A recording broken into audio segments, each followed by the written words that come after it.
News coming to you live from Seoul. It's good to have you with us. I'm Gwangju. There is now only 1 week to go until North Korean leader Kim Jong-un meets with U.S. President Donald Trump in Hanoi. Officials from both sides are set to meet in the Vietnamese capital over the coming days to try and finish their final negotiations. But meanwhile, President Jaein has been speaking with President Trump to offer South Korea's hand in providing possible economic incentives for Pyongyang to give up its nuclear weapons. We'll be going through those details later in the show. But for the latest from Hanoi and our other headlines of the day, we turn now to Devin Whiting at the News Center. Devin?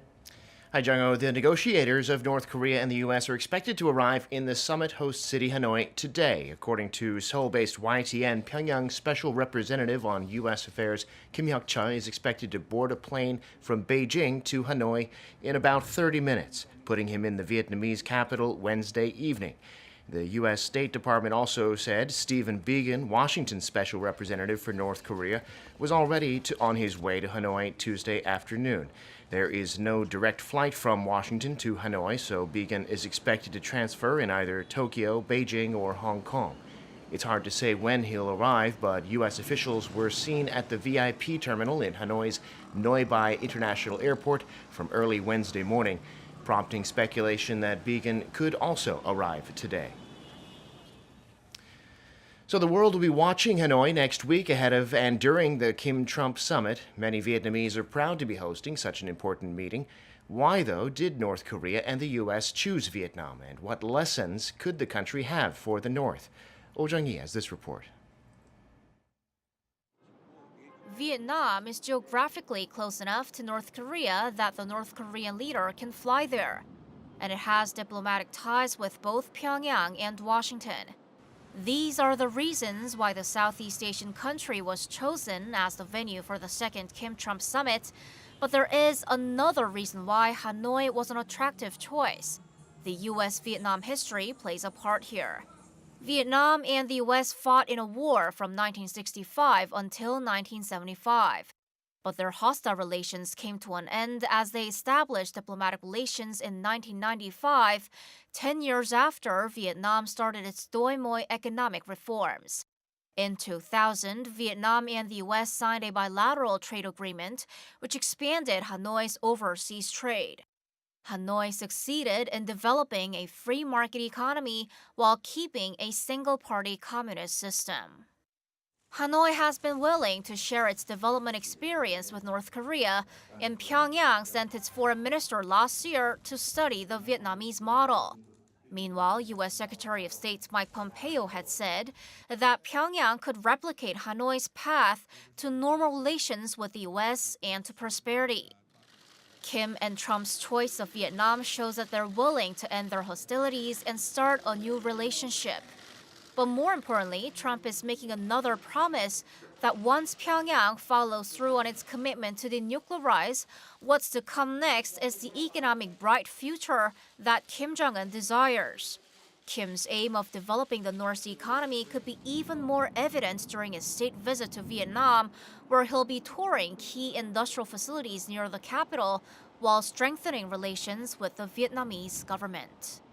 Oh Jung-hee, Arirang News. In other news, South Korean President Moon Jae-in held a lunch meeting at the Blue House today with victims of the 1980 military crackdown on the pro-democracy movement in Gwangju. In attendance were 14 senior citizens from Gwangju, all of whom were impacted by the crackdown, along with some of President Moon's top aides. According to the Blue House, the luncheon was an opportunity for the president to listen to public sentiment and opinions from Gwangju and the region, while also renewing the government's determination to preserve and pass on the spirit of the 1980 democratization movement. Just a couple of days ago, President Moon blasted several opposition lawmakers who made controversial remarks about the pro-democracy movement, claiming it was organized by North Korea. Much of South Korea has been cloaked in fine dust air pollution today. An alert was issued this morning for Seoul and the surrounding regions, the first one since a special act was approved last week with a view to reducing fine dust. That means some restrictions on driving. Lee Seung-jae has the details. With the public becoming ever more disgruntled with the state of the air, the South Korean government is tackling the fine dust issue head-on. With smoggy skies becoming an increasingly concerning public health issue, the Special Act on Fine Dust Reduction and Management came into force last Friday in the strongest bid yet to reduce and manage air pollution. The measures include banning old diesel cars from roads nationwide when fine dust levels exceed 50 micrograms for 2 consecutive days. However, under the new regulations, the alternate no driving day, previously implemented for just civil servants, will now apply to every vehicle owner in the country. The Environment Ministry announced that the preliminary measures came into effect at 6 a.m. on Wednesday and will be forced until 9 p.m. Because it's just a preliminary alert for now, the ministry says only civil servants in administrative and public institutions in the target areas are obliged to comply with the alternate no driving restrictions. Such measures will be implemented on all car owners when alerts are in full motion, which could happen as early as Thursday if the fine dust levels remain above the 50 microgram threshold. In addition, over 450 construction sites across South Korea will be ordered to down tools on Wednesday, while the use of old construction machinery will be limited as well. Lee Seung-jae, Arirang News. South Korea's finance minister says the 5G wireless network, which will be launched in Korea next month, will help improve people's quality of life. At a meeting Wednesday on innovative growth strategy, Minister Hong Nam-gi said the government's tax incentives and R&D investment in the 5G wireless network have been fruitful, and that the country's top 3 mobile carriers will invest more than $2.6 billion in 5G this year. He added that the government has chosen the first 2 locations for the establishment of smart industrial zones, Changwon in Gyeongsang-Namdo Province and Panwon-Siwa in Gyeonggi-do Province. The government's plan is to create 10 smart industrial complexes by 2022 as part of efforts to boost manufacturing competitiveness. South Korea is putting into place tighter limits on the number of hours companies can make their employees work each week. There have been complaints, though, that the cap on hours is too strict for some of them. Yesterday, labor, management, and government reached an agreement to give companies more flexibility. The reaction has been mixed, as our Ko Ryun-hee reports. It's a new move for South Korea to successfully implement the shortened 52-hour cap on weekly working hours. The Economic, Social, and Labor Council announced on Tuesday that representatives from labor, management, and government reached an agreement to revise the flexible work hour system. Specific changes include expanding the application period. For companies that can't meet the working hour limit every week, the new change will allow them to spread the hours over a period of 6 months, up from the current 3 months. This is beneficial for businesses with peak seasons that last longer than 3 months. Korea's business community has welcomed the news. The Korea Employers Federation said it was glad to see a social consensus and believed the move will improve the business environment in the nation. The Korea Federation of SMEs said they are relieved to see the agreement, but emphasized the importance of taking further steps. The outcome of the discussion will be used by the National Assembly to amend related legislation, and the Federation said it's important to move quickly. Other organizations, such as Korea Economic Research Institute, said the agreement is expected to encourage further conversations between labor and management, but added the 6-month period is still short compared to other advanced countries. However, the Korean Confederation of Trade Unions criticized the agreement, saying it does not include clear measures to protect workers' wages. Ko Ryun-hee, Arirang News. I'm Devin Whiting, and those are your news headlines.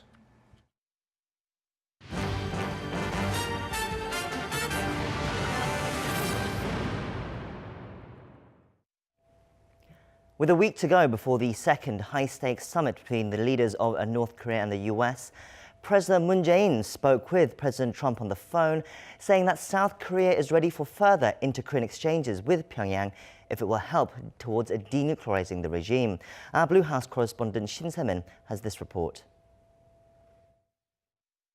President Moon Jae-in told President Trump that Seoul is willing to open economic engagement with North Korea if it'll speed up Pyongyang's denuclearization process. During the first phone conversation between the leaders in nearly 6 months on Tuesday night, President Moon reportedly said, quote unquote, that we are determined to take up the role if President Trump asks, if that's the way to lessen the U.S. burden.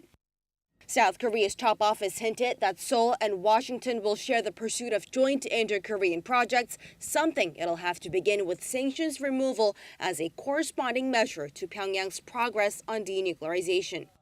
For Seoul, the bottom line is encouraging Washington to actively offer sanctions relief to the North during next week's second Kim-Trump summit in Hanoi. Economic engagements with the North could mean anything from reconnecting railways and roads between the divided Koreas to tour packages to visit the North, things that have been on ice as the U.S. kept its suffocating sanctions in place. It's the first time that President Moon has floated the idea of economic concessions to boost the prospects for a successful summit, and also the first time since the South Korean leader's call for European support received a stony response late last year.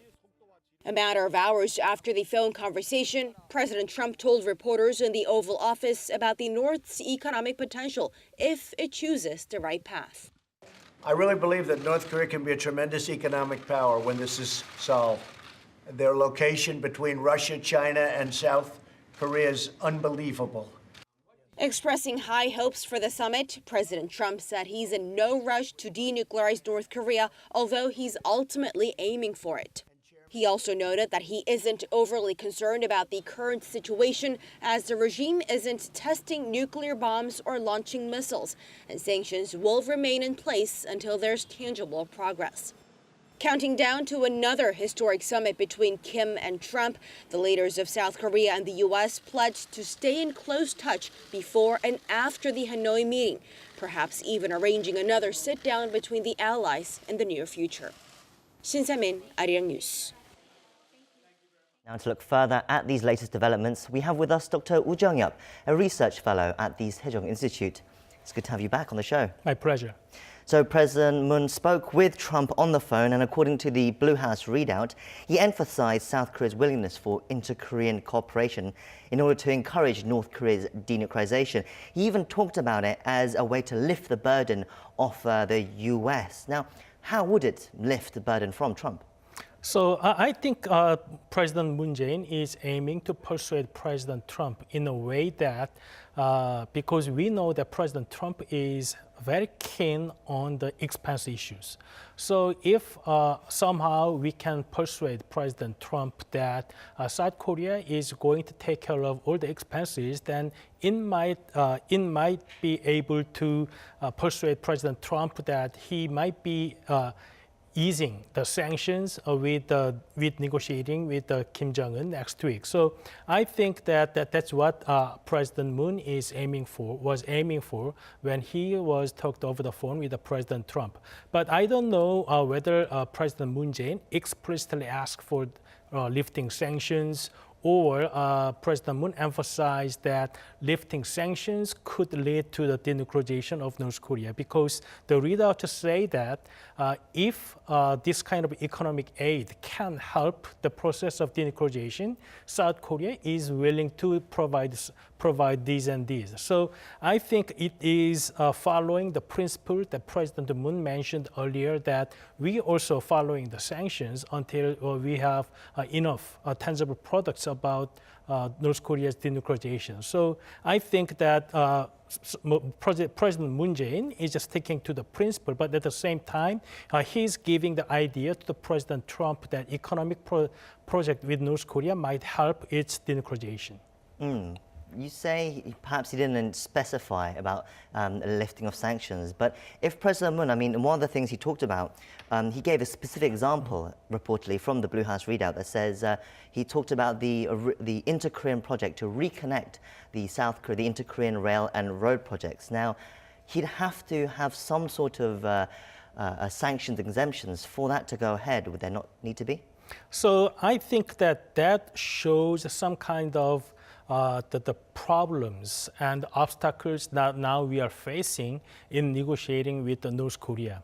So Mr. Biegun, U.S. government's special representative to the North Korea policy, emphasized that the sanctions will remain intact, and President Trump said the same thing.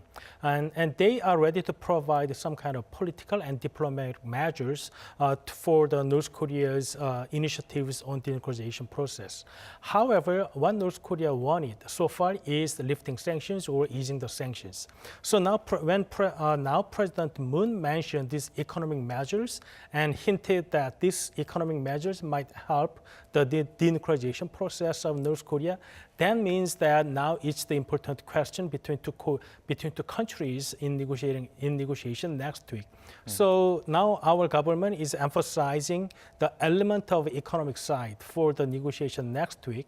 However, U.S. government has been very firm on the sanctions. So I think our government is trying to persuade U.S. government that economic lifting the sanction is the key for the denuclearization negotiation next week, whereas it seems like that U.S. has been very firm on that issue. The fact that the Blue House released so much information about President Trump's phone call with President Moon, do you think perhaps South Korea, Seoul, is showing this conversation and sending a message to Kim Jong-un as well as President Trump? Sure. After the meetings that we all have, series of summits between two Koreas last year, and the meeting of President Kim and Kim Young-chul early January, that North Korea's media has reiterated every time that the economic project is very important, and even they are kind of saying that South Korea should not follow that obligation as a UN member state for the sanctions on North Korea. So North Korea basically wants South Korea to defy the sanction regimes.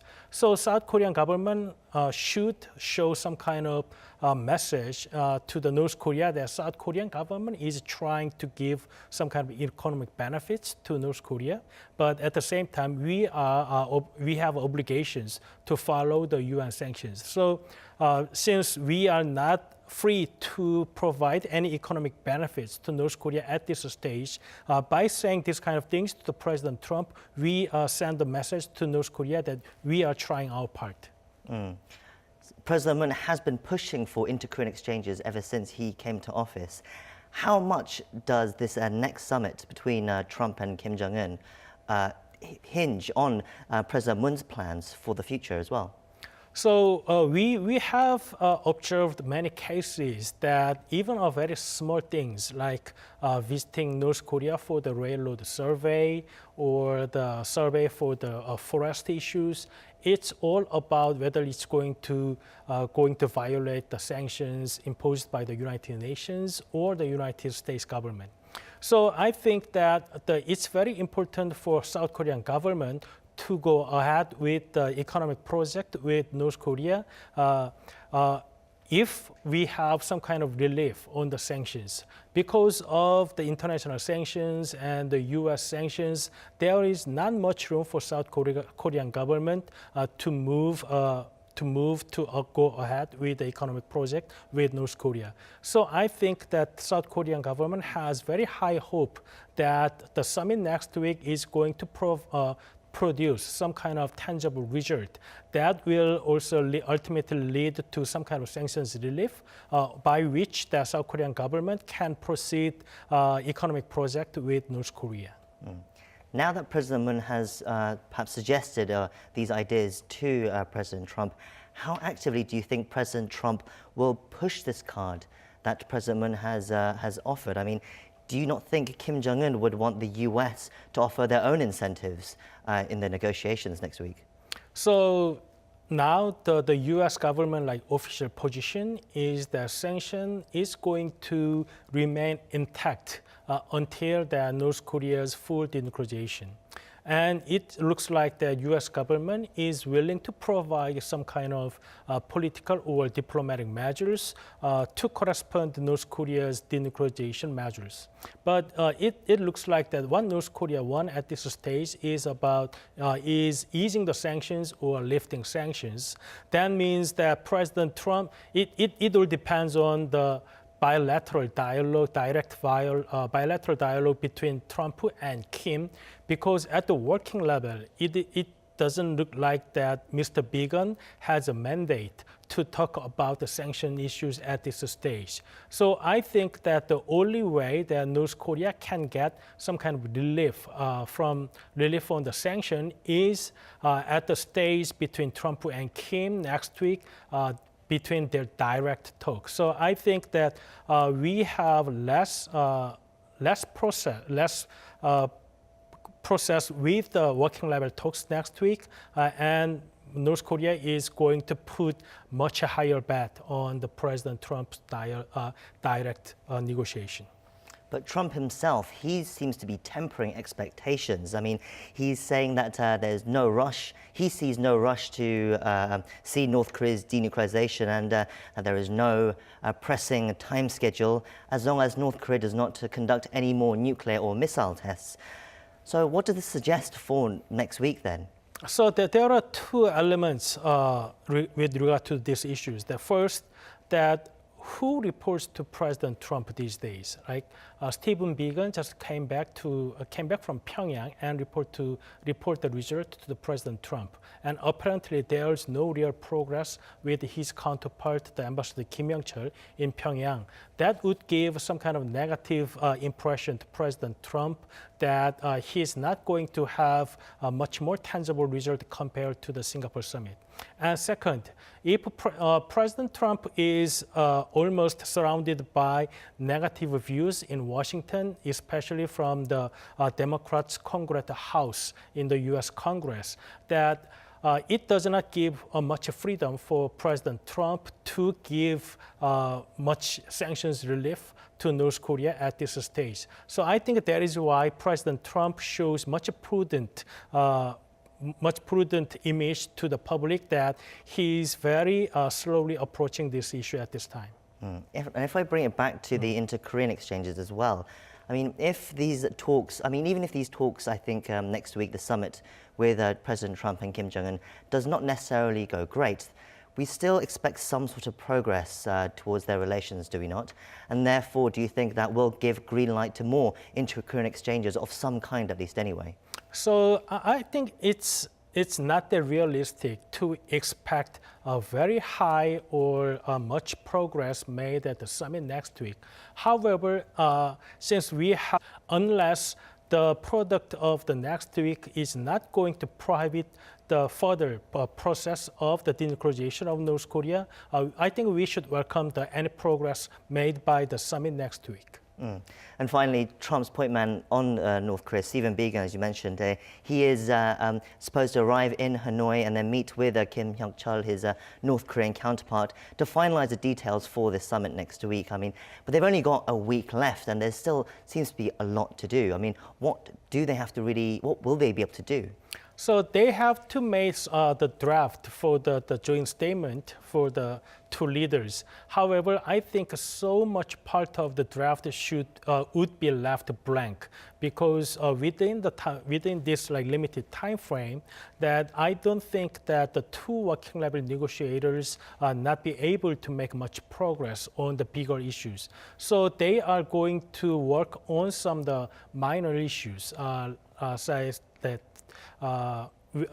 the negotiation process about that lower level issues like liaison office and what can be exchanged for, or the repatriation issues. But much bigger deal will be left to the two leaders. So I think that draft will be left blank in much part. Well, that's where we'll wrap things up for today. Thank you for coming in. Thank you. And that's where we'll have to leave you. Do tune in again tomorrow for more in-depth talk on the day's big issues. Thank you again for watching, and goodbye for now.